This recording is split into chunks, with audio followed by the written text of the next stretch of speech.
Mon mari blanc m'a avoué qu'il avait des fantasmes pendant l'intimité sur des situations racistes, maintenant je suis perdue.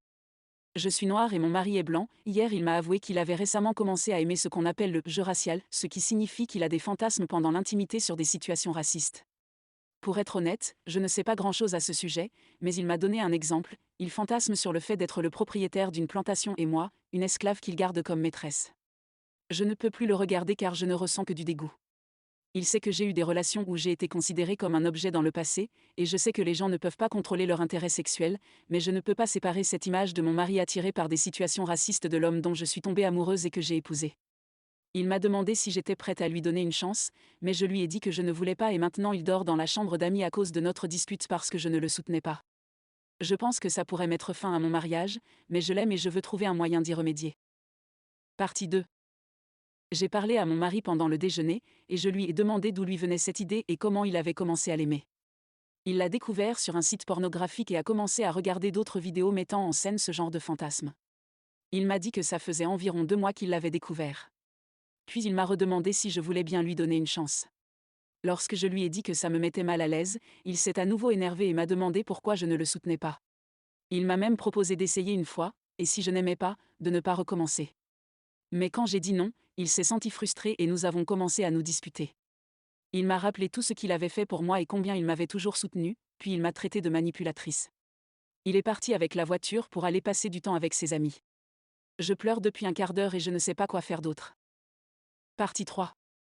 Nous sommes actuellement au milieu de la nuit, j'ai quitté notre maison et je suis maintenant chez une bonne amie, et j'y resterai pour la nuit, je suis ici depuis quelques heures.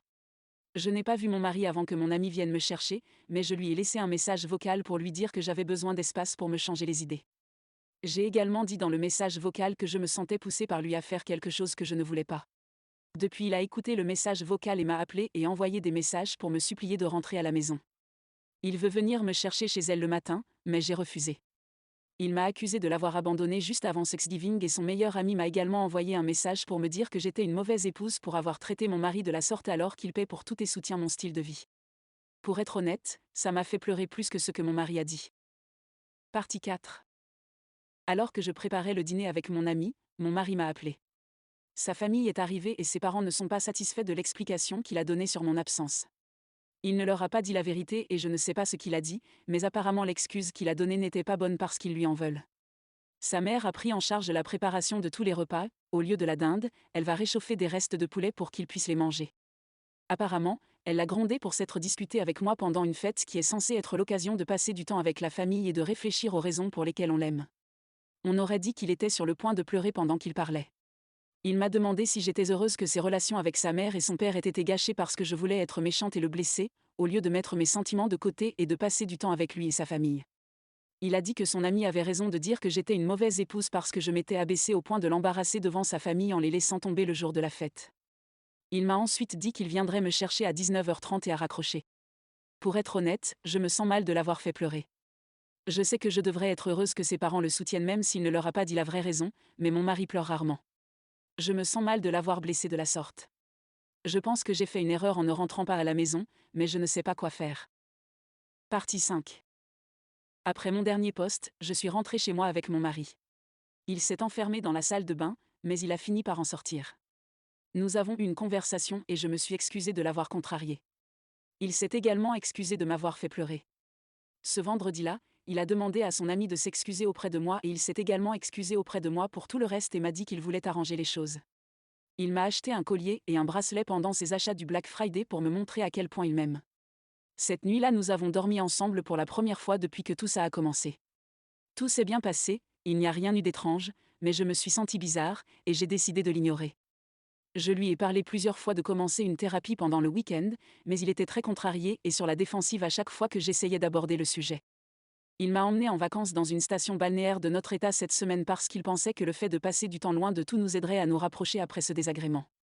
J'étais heureuse d'avoir un peu de temps pour me vider la tête et passer du temps avec lui pour que nous puissions faire avancer les choses, alors j'ai accepté, et tout allait bien jusqu'à mercredi soir. Ce jour-là, nous sommes allés à la plage, puis nous avons vu un film. Lorsque nous sommes rentrés au centre de villégiature ce soir-là, il m'a redemandé si je voulais bien donner une chance à son fantasme. Bien sûr, j'ai dit non, mais il a insisté et s'est senti frustré lorsque j'ai refusé à nouveau. Il s'est emporté contre moi et m'a demandé pourquoi je lui faisais ça alors qu'il faisait tout ce qu'il fallait. Pour être honnête, j'ai eu très peur et j'ai essayé d'aller dans la salle de bain, mais il m'a attrapé avant que je ne puisse le faire et m'a plaqué au sol. Je n'ai rien pu faire. Je suis restée allongée et j'ai pleuré. Il m'a dit des choses horribles et m'a fait dire des choses horribles aussi.